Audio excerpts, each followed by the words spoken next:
Xavier का और सोहा का बड़ा खूबसूरत सीन है ये। वंस अगेन ये हमारी बड़ी गुड लक है कि तमाम तर अनईजीनेस के बावजूद जो हमें जावियर और सोहा के रिलेशन में महसूस होती है, उनके ज़्यादातर सीन हमें बहुत अच्छे लगते हैं। और ज़्यादातर सीन्स ने हमें इस ड्रामे के साथ जोड़े रखा है। मेरे ख्याल में किसी दूसरे सीन की हमें तवक्को नहीं होती। दूसरे सीन्स में हम यही इंतज़ार कर रहे होते हैं कि जाविया और सोहा का सीन आए। तो ठीक है, दूसरे सीन हमें कुछ रिलीफ देते हैं, कुछ हमें इसकी इंटेंसिटी को कम करने में मदद देते हैं, लेकिन ज़्यादातर हम जाविया और सोहा के सीन का ही इंतज़ार करते हैं। और ये सीन दरमियान वाली जो टेंशन उभरी थी पार्टी के अंदर, जो इंसल्टिंग एटीट्यूड था सोहा का, उसके बाद अब फिर चीज़ें नॉर्मल होने लगी हैं जैसे उस सीन से पहले थी। तो यानी आहिस्ता आहिस्ता एक स्मूथनेस ही महसूस होने लगी थी रिलेशंस में, कि अगर इस तरह भी चलता रहे तो ये भी ठीक है, अगर रिलेशन इस तरह भी चलता रहे तो खूबसूरत है। थोड़ा थोड़ा सा गुरेज करना और जावियर का थोड़ा सा अप्रोच करना और एडवांसमेंट्स ज़ाहिर करना, ये सब अच्छा लगता है। रूठे रूठे से रवैयों में एक मोहब्बत सी महसूस होती है। और डोमेस्टिक लाइफ की ये बड़ी खूबसूरती होती है कि अगर इंसान अपनी लड़ाइयों को मैनेज कर ले और झूठी या ना और इन चीज़ों से निकल आए, तो डोमेस्टिक लाइफ में बड़ी खूबसूरती शामिल हो जाती है। अगर इंसान की लड़ाई आपस के दो इंसानों के अंडरस्टैंडिंग के लिए हो या ना अंडरस्टैंडिंग के लिए हो, तो बहुत खूबसूरत लड़ाई होती है। बाहर के किसी इंसान का मदाखलत करना या इंटरफेयर करना, उसके नतीजे में होने वाली लड़ाई इतनी अच्छी नहीं होती।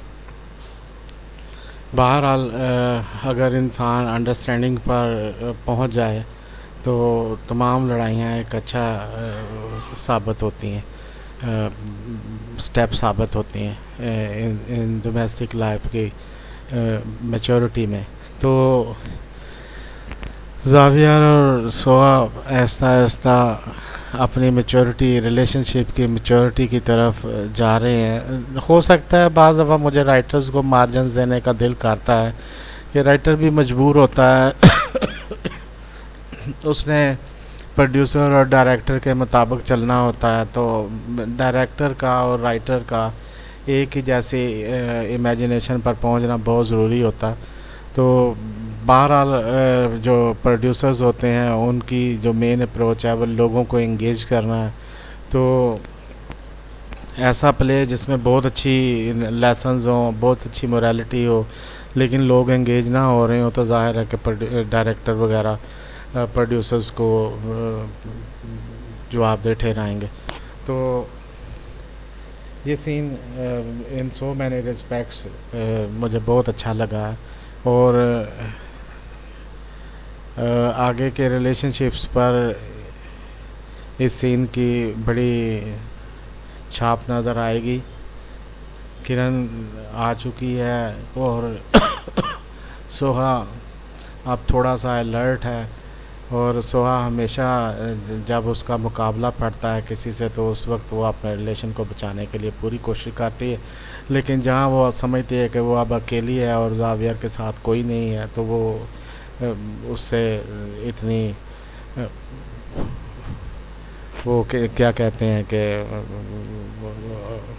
अटेंटिव नहीं होती उसके लिए, तो इतनी तवज्जो नहीं देती। तो इस वक्त सोहा की जितनी भी तवज्जो है वो हम कह सकते हैं कि उसे शक है या वो ऐसे तंज कर रही है और उसे शक है कि वो जावियर किरण को कोई अच्छा रिस्पांस ना दे दे। Sorry, very much sorry. तो किरण भी जाहिर है कि सोहा को डर है कि कुछ भी चाल खेल सकती है अट्रैक्ट करने के लिए। तो इंसान के दिल के बारे में, मर्द के दिल के बारे में औरतों का हमेशा ये ख्याल होता है, खैर मर्दों का भी यही होता है औरतों के दिलों के बारे में, कि वो किसी वक्त भी फिसल सकते हैं, किसी वक्त भी हाथ से निकल सकते हैं। तो ये सीन जो है वो हमें यहाँ तक ले जाता है। इसमें जो इंटरेस्टिंग चीज़ है वो यही है कि सोहा तवज्जो दे रही है और प्रोब कर रही है कि वो किस हद तक, पूछने का अंदाज़ उसका बड़ा दिलचस्प है कि कर लिया होगा, खाए होगे, चले गए होगे। तो हालांकि वो नहीं गया, लेकिन वो इस तरह पूछ रही है कि जैसे उसे पता है कि उसने ऐसा कर लिया होगा। तो जाहिर है कि वो साथ साथ इनकार करता जाएगा और हकीकत वाज़ेह होती जाएगी। तो आप भी ज़ाहिर है मेरी तरह ऐसे सीन्स पसंद करते होंगे, आप में से कुछ तो ज़रूर करते होंगे और इनके साथ साथ चलते भी होंगे। Wish you all the way, very very good luck. और अल्लाह ताला आपको ज़िंदगी में अच्छे लम्हों की कदर करने की खुशकिस्मती अता फरमाए। आमीन सुमा आमीन। Do remember me in your property deals. Thank you.